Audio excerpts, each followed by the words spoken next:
घर जमाई। विकी को हमेशा किस्मत ने उसकी मेहनत से ज्यादा दिया।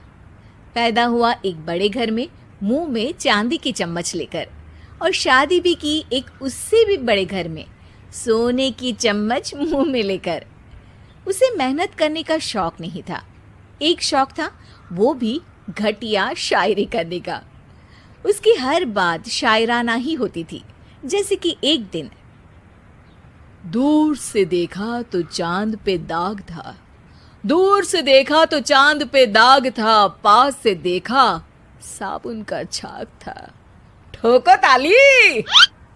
अरे ऐसी शायरी करोगे तो ताली तो पता नहीं, कोई तुमको ही ठोक देगा।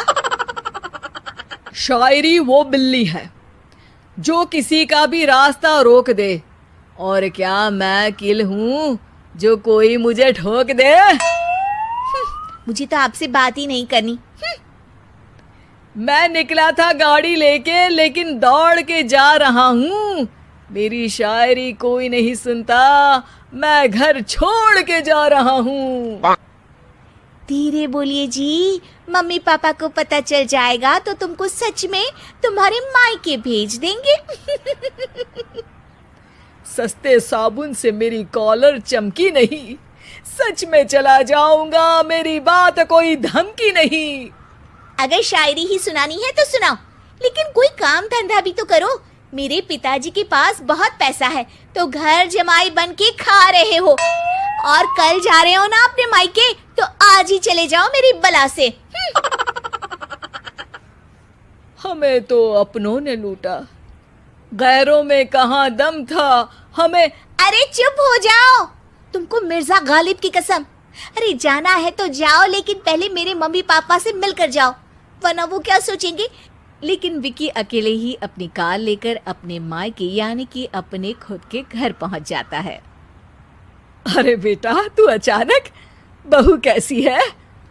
अरे माँ, बहू तो बिल्कुल बदल गई है, मुर्गी हाथ से निकल गई है। अरे क्या हुआ बेटा? उसकी आती नहीं है, मेरी जाती नहीं है। मैं करता हूँ शायरी, उसे भाती नहीं है। मेरे पास उसका फोन आया था बेटा, सही कह रही है वो। तुमको काम करना चाहिए, तभी तो इज्जत मिलेगी। घर जमाई बनके सास ससुर के पैसों पर कब तक ऐश उड़ाते रहोगे? मेरी जिंदगी में हर तरफ से उंगली हो रही है, फोन पर मेरी चुगली हो रही है। अरे चुगली नहीं कर रही थी बहू, वो तेरा भला चाहती है बेटा। सूखे हुए कपड़े को भी गीला कह रहे हैं लोग, चुगली करने को मेरा भला कह रहे हैं लोग। ठोको ताली। ये सुन के माँ अपने हाथ से अपना सर पीट लेती है। अरे माँ, ताली की जगह माथा क्यों ठोक रही हो? बेटा तू ना आराम कर, तेरे पिताजी भी आने वाले हैं, खाना लगा देती हूँ। विकी अपने घर भी दिन भर टीवी देखता है, तरह तरह का खाना खाता है, दोपहर तक सोता है, चाय पीता है, वीडियो गेम खेलता है, बस काम करने नहीं जाता। घर में नौकर चाकर है तो बिस्तर से हिलने तक की जरूरत नहीं पड़ती।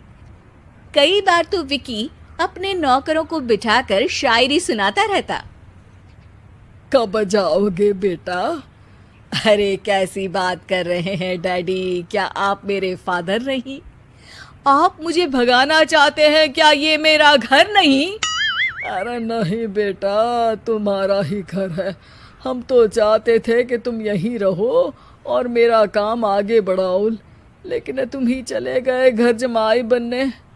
अरे मेहनत तो गधे भी करते हैं, मैं अच्छी किस्मत लेके पैदा हुआ हूँ, मैं घर जमाई हूँ, ससुराल का फूल गेंदा हुआ हूँ। ठोको ताली। पिताजी और माँ सच में ताली बजा देते हैं। ऐसा पहली बार होता है जब विकी की शायरी पर किसी ने ताली बजाई हो। अरे आप लोग सच में ताली बजा रहे हैं? हाँ हाँ बेटा, तुम्हारे ससुर का फोन आया था, बोला जब तक घर जमाई जी कोई काम ना करने लगे हमारे यहाँ मत भेजना। अब तू तो काम करने से रहा और तुझे रहना भी है हमारे घर में ही, करेगा भी शायरी ही। और बार बार ठोको ताली बोलेगा तो आदत डाल ही लेते हैं ताली ठोकने की। विकी उसी वक्त खड़ा होता है और बहुत गुस्से में सीधे ससुराल के लिए निकल जाता है। फिर से आ गए? लेकिन सुमन को देखते ही विकी पिघल जाता है। अब सुमन, आई एम सॉरी, आज से ना मैं सिर्फ शायरी ही नहीं बल्कि काम भी करूँगा। तुम अपने ऑफिस में बात कर लेना, कोई भी मेहनत का काम कर लूँगा। मैं घर जमाई बन के रहूँगा लेकिन काम करूँगा और इज्जत से रहूँगा। मतलब सिर्फ तुम नहीं आए हो, तुम्हारे साथ तुम्हें अकल भी आ गई है। मैं अपने कारखाने का मैनेजर बनाता हूँ तुमको, कल से मेरे साथ चलना वहाँ। थैंक यू ससुर जी। थैंक यू से काम नहीं चलेगा, एक शायरी सुनानी पड़ेगी। है जरूर। ससुर के पास पैसा होते भी मेहनत जिसको भाई है, वही सच्चा दामाद है, वही अच्छा घर जमाई है। ठोको ताली। सब विकी की शायरी पर ताली ठोक देते हैं। शिक्षा, जब किस्मत आपको बहुत सारा दे दे तो उसकी कद्र करनी चाहिए और मेहनत करना कभी नहीं भूलना चाहिए।